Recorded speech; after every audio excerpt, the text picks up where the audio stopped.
اعوذ باللہ من الشیطان الرجیم بسم اللہ الرحمن الرحیم اللہم صلی علی محمد وعلی آل محمد کما صلیت علی ابراہیم وعلی آل ابراہیم انک حمید مجید اللہم بارک علی محمد وعلی آل محمد کما بارکت علی ابراہیم وعلی آل ابراہیم انک حمید مجید رب اشرح لی صدری ویسر لی امری واحلل عقدۃ من لسانی یفقہوا قولی ربنا زدنا علما یا مقلب القلوب ثبت قلبی علی دینک آمین۔ 10 عنوانات کے تحت اسلامی تعلیمات، یکم جمادی الثانی۔ عنوان نمبر 1، اسلامی تاریخ۔ حضور صلی اللہ علیہ وآلہ وسلم کا عمرہ کے لیے جانا۔ رسول اللہ صلی اللہ علیہ وآلہ وسلم نے ایک مرتبہ خواب دیکھا کہ مکہ میں داخل ہو کر بیت اللہ کا طواف کر رہے ہیں۔ یہ خواب سنتے ہی صحابہ کرام رضی اللہ تعالیٰ عنہم بیت اللہ کی زیارت اور عمرے کی ادائیگی کے شوق میں بے چین ہو گئے۔ چنانچہ ماہ ذی-القعدہ 6 ہجری میں رسول اللہ صلی اللہ علیہ وآلہ وسلم 1400 صحابہ کرام کے ساتھ عمرہ کرنے کے لیے روانہ ہوئے اور حدیبیہ پہنچ کر قیام فرمایا۔ حراش بن امیہ خزاعی کو قریش مکہ کے پاس بھیجا کہ ہم صرف بیت اللہ کی زیارت اور عمرہ کرنے آئے ہیں، ہمارا مقصد لڑنا نہیں ہے، مگر اہل مکہ نے بدسلوکی کرتے ہوئے ان کے اونٹ کو مار دیا اور وہ مشکل سے جان بچا کر واپس آئے۔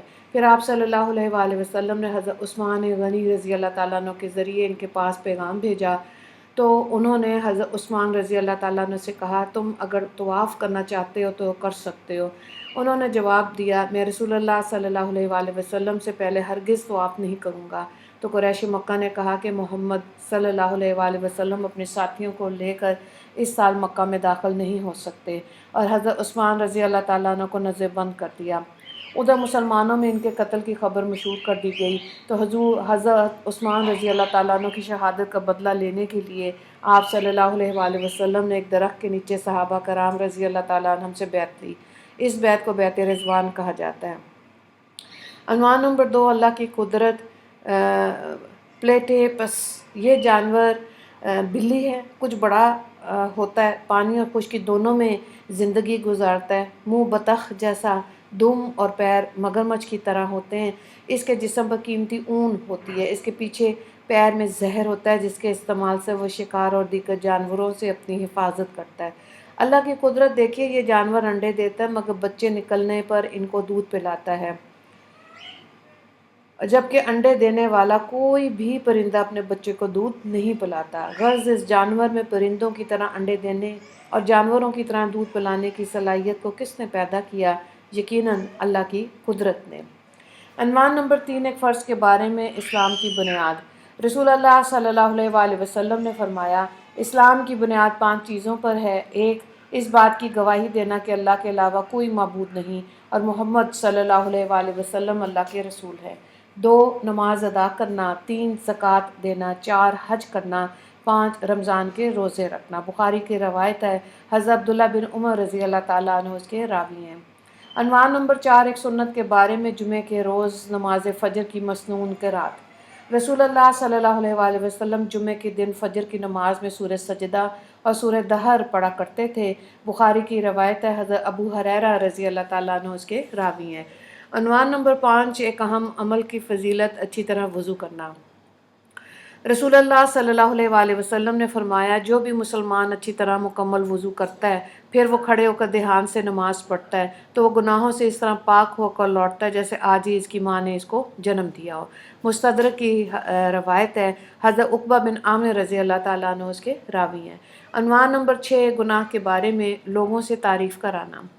رسول اللہ صلی اللہ علیہ وآلہ وسلم نے فرمایا، جو اللہ کی نافرمانی کر کے لوگوں سے اپنی تعریف کرانا چاہتا ہے تو اس کو تعریف کرنے والے اس کی برائی کرنے لگیں گے۔ حضرت عائشہ رضی اللہ تعالیٰ عنہ اس روایت کی راویہ ہیں۔ عنوان نمبر 7، دنیا کے بارے میں، دنیا اللہ کو کتنی ناپسند ہے۔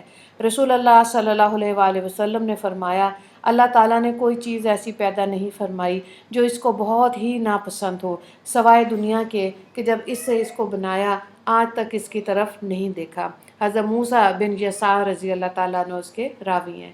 عنوان نمبر 8، آخرت کے بارے میں، قیامت کے دن بدلہ قبول نہ ہوگا۔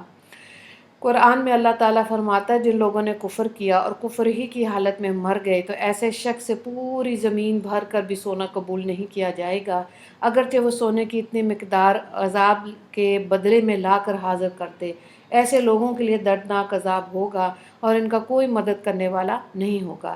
سورہ آل عمران آیت نمبر 91۔ عنوان نمبر 9، طب نبوی سے علاج زمزم میں شفا ہے۔ حضرت ابن عباس رضی اللہ تعالیٰ عنہ نے زمزم کے بارے میں فرمایا، یہ ایک مکمل خوراک بھی ہے، بیماریوں کے لیے شفا بخش بھی ہے۔ بہقی کی روایت ہے۔ عنوان نمبر 10، قرآن کی نصیحت۔ قرآن میں اللہ تعالیٰ فرماتا ہے، اے ایمان والو، جب نماز کے دن جمعے کے لیے اذان کہی جائے تو تم لوگ اللہ تعالیٰ کی یاد یعنی خطبہ سننے اور نماز پڑھنے کے لیے چل پڑو، اور خرید و فروخت و دوسرے کام دھندے چھوڑ دیا کرو، یہ تمہارے لیے زیادہ بہتر ہے۔ سورہ جمعہ آیت نمبر 9۔ وآخر دعوانا ان الحمد للہ رب العالمین۔ اللہم اغفر للمسلمین والمسلمات والمؤمنین والمؤمنات۔ السلام علیکم ورحمۃ اللہ وبرکاتہ۔